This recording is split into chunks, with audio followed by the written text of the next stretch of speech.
ఉన్నప్పుడు మేము ఆల్మోస్ట్ 7 వరకే పడుకుంటాం. 6:30 7 వరకే. 5:40 అట్లా అవుతుంది. ఎంత చలిగా ఉంది తెలుసా. ఈ చలిలో కూడా అందరు పండగకి వెళ్ళిపోతున్నారు ఊర్లో. ఇంత చల్ల ఎట్లా తట్టుకుంటున్నా నాయన అనిపిస్తుంది. మేము లేవ్వం కానీ మాకు మెయిల్కి అవుతుంది ఇక్కడ ఉండి. Come in side. హైదరాబాద్లో 8 అయితే కూడా దీనికి మెయిల్గా కాదు, కానీ ఇక్కడ మాత్రం టక్కని లేచి కూర్చుంటుంది. మా మమ్మీ పొద్దున్నే ఏదో సంసారం పెట్టింది. ఇక్కడ కావాలి నీకు. నేను అంటేనంట చలి పెడుతుంది, నువ్వు లేస్తే నీ మన్మరాలు లేస్తుంది.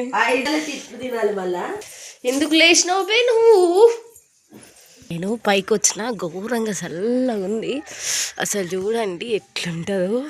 ఏదో అరకులు ఉన్నట్టుంది కదా, పొగతో మొత్తం నిండిపోయింది. ఆ లైట్స్ ఏంటంటే ఈ టైంలో చెరుకు కొట్టడానికి అంట. మేము చెరుకు కట్ చేస్తారనమాట. వేరే ఊర్ల నుంచి వచ్చి అట్లా గుడిసెలు వేసుకొని ఉంటారు. నేను పైకి వస్తే నాకు మాటలు అసలు అంత వణుకొస్తుంది చలికి. వాళ్ళు ఎట్లుంటారో ఏమో. అమ్మ నీకు పైకి రావద్దన్నా కదా, పద పద కిందికి పదా. Come come come. చూడండి మొత్తం మంచుతో నిండిపోయింది. ఇది ఇటు సైడ్ మొత్తం ఊరు. ఇది ఊరు కంప్లీట్ అయిన తర్వాత అటు సైడ్ అన్ని పొలాలు ఉంటాయి అన్నమాట. పొలాలలో ఇట్లా గుడిసెలు వేసుకొని ఉంటారు వాళ్ళు. ఆల్రెడీ వాళ్ళైతే చైన్లకు కూడా వెళ్ళిపోయారు. ఇక్కడ గ్యాస్ ఉంది, మా మీద కట్టెలు పోయి పెట్టింది. మాట్లాడుతుంటే నోట్లోంచి పొగలు వస్తున్నాయి. మంచి బయట నుంచి కూల్ అనుకుంటా. ఏమైందారు ఫ్యూచర్లో కట్టెల పొయ్యిలు కనిపించాయి. సో చూసుకోవాలంటే ఇట్లా వీడియోలలో చూసుకోవాలి. వాళ్ళు చేసే పనులైనా కట్టెల పొయ్యిలు అయినా అన్నీ.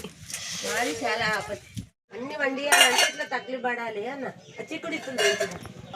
సో నేనంట అనమాట, మంచి ఊరికొచ్చి అన్నీ వండించుకోవాలి చేయాలమ్మా అని. ఉట్టికి కాదు, కష్టపడాలి, చాలా తిప్పలు ఉంటుంది అని చెప్తుంది మా అమ్మ.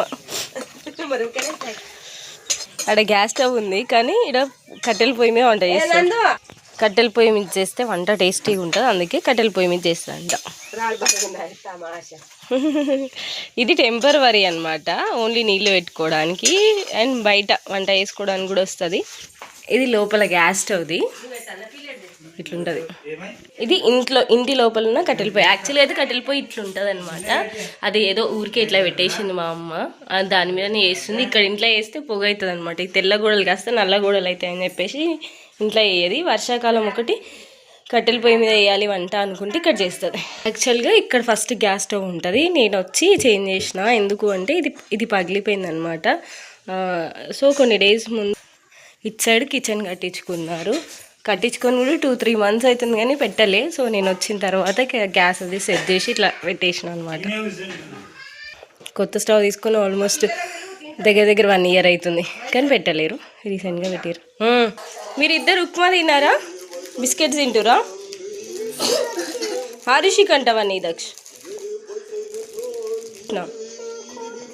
చాలు ఇంకా నువ్వు ఆల్రెడీ తిన్నావు కదా నీ బిస్కెట్స్. అన్నయ్య తినని గుడ్గా. అమ్మమ్మ ఉప్మా వేసింది, మనం ఉప్మా తిందాం. ఫినిష్ అయ్యి తొందరరా. మా అమ్మ వాళ్ళ ఇల్లు చాలా బాగుంటుంది. లోపల నుంచి మెట్లుంటాయి. నేను ఒక వ్లాగ్ చేసి చూపిస్తాను మొత్తం ఇల్లుది.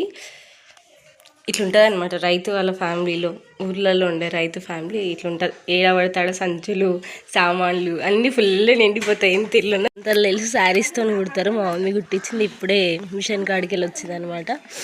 ఎండాకాలం చల్లగా ఉంటుంది, చలికాలం వేడి ఉంటుంది. సో మనం ఎన్ని బ్లాంకెట్స్ కొన్నా ఇది మాత్రం పక్కా ఉండాల్సింది ప్రతి ఫ్యామిలీలో.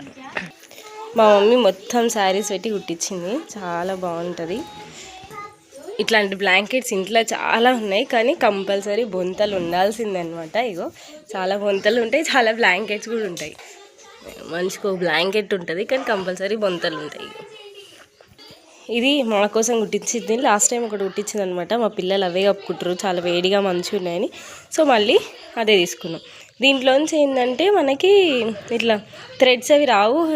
హెయిర్లో ఇరుక్కోవడం, హెయిర్ ఫాల్ కానీ డ్యామేజ్ కానీ అట్లా ఏమి ఉండదు, మంచిగా ఉంటుంది. అదైతే బ్లాంకెట్స్లో నుంచి సన్నగా ఏవో వచ్చి హెయిర్ అంతా అవే ఉంటున్నాయి. దూసినప్పుడల్లా బొచ్చడు వస్తుంది.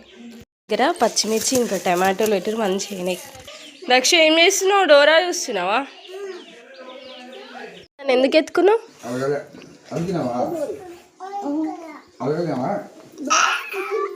అలిగిందా? ఎందుకు అలిగినావు నువ్వు? ఎవరేమన్నారు నేను?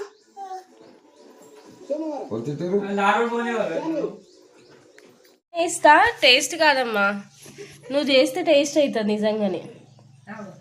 కట్టెల పొయ్యి మీదనా నీ చేతితో తెలియదు కానీ నేను చేసిన దానికంటే నువ్వు చేసిన టేస్టీగా ఉంటుంది. ఎవరేమంటారు?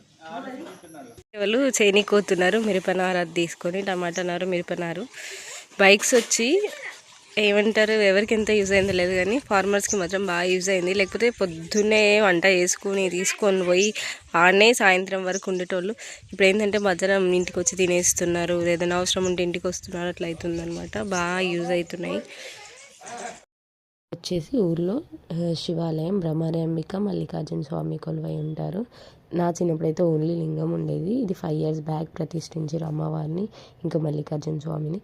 ఇది అమ్మవారి టెంపుల్స్ అన్నీ సూపర్ ఉంటాయి ఊర్లో అన్నీ. సో మొన్న ఎలక్షన్స్ అప్పుడు మొక్కుకున్నా, మా నాన్న వాళ్ళు గెలిస్తే, అంటే బాబాయ్ నిల్చున్నాడు, గెలిస్తే టెంకాయలు కొడతాను. సో అన్ని టెంపుల్స్కి టెంకాయలు కొట్టేసిన అనమాట. నెక్స్ట్ నాన్న ఇక్కడ ఏదో పంచాయతీ తగాదాలు వస్తే తెంపుతున్నాడు. నాన్న 2026లో సర్పంచ్ అయ్యారు. అప్పటి నుంచి 5 years వరకు చేశారు. కానీ ఇప్పటికీ ఏదైనా ఫ్యామిలీ ప్రాబ్లమ్స్ కానీ ఏదైనా ప్రాబ్లమ్స్ వస్తే నాన్న దగ్గరికి వస్తారనమాట. న్యాయం చేస్తాడని చెప్పేసి ఊర్లో మంచి పేరు ఉంటుంది ఆయనకి అండ్ ఆ ఫ్యామిలీకి కూడా. సో నేను చాలా ప్రౌడ్గా ఫీల్ అవుతా మా నాన్న గురించి అయితే యాజ్ ఏ డాటర్గా. నెక్స్ట్ ఇంకొచ్చేసి ఏంటంటే ఇక్కడ నేను గోరింటాకు తెంపుతున్నా. చిన్నప్పుడు గోరింటాకు దొరకకపోయేది. టౌన్ నుంచి కోన్స్ అట్లా తెప్పించుకొని పెట్టుకుంటుండే, ఇండిపెండెన్స్ డే ఉన్న ఫెస్టివల్స్ ఉన్నాయి. ఇప్పుడైతే మంచి గోరింటాకు దొరుకుతుంది, సిటీకి తీసుకురావడానికి అని తెంపుతున్నాను అనమాట. మన పిల్లలకి ఏదైనా నేర్పించాలంటే అది పల్లెటూర్లలోనే నేర్పించవచ్చు. చాలా మంచి మంచి విలువలు ఉంటాయి, రెస్పెక్ట్ ఉంటుంది, ప్రేమలు ఉంటాయి, ఎనీథింగ్ ఏదైనా మంచి విషయాలు నేర్పించాలంటే అది పల్లెటూర్లకే సాధ్యం అనమాట. సో నేను ఒక పల్లెటూరులో రైతు బిడ్డకి డాటర్ అని హ్యాపీగా ఫీల్ అవుతా, ప్రౌడ్గా ఫీల్ అవుతా. అండ్ మా అత్తగారి ఇల్లు కూడా ఊరే అనమాట. సో అది ఇంకా హ్యాపీ అనిపిస్తుంది. సో మన పిల్లలకి ఏదైనా నేర్పించాలంటే అది పల్లెటూరులోనే సాధ్యం. I'm so proud of you as a village.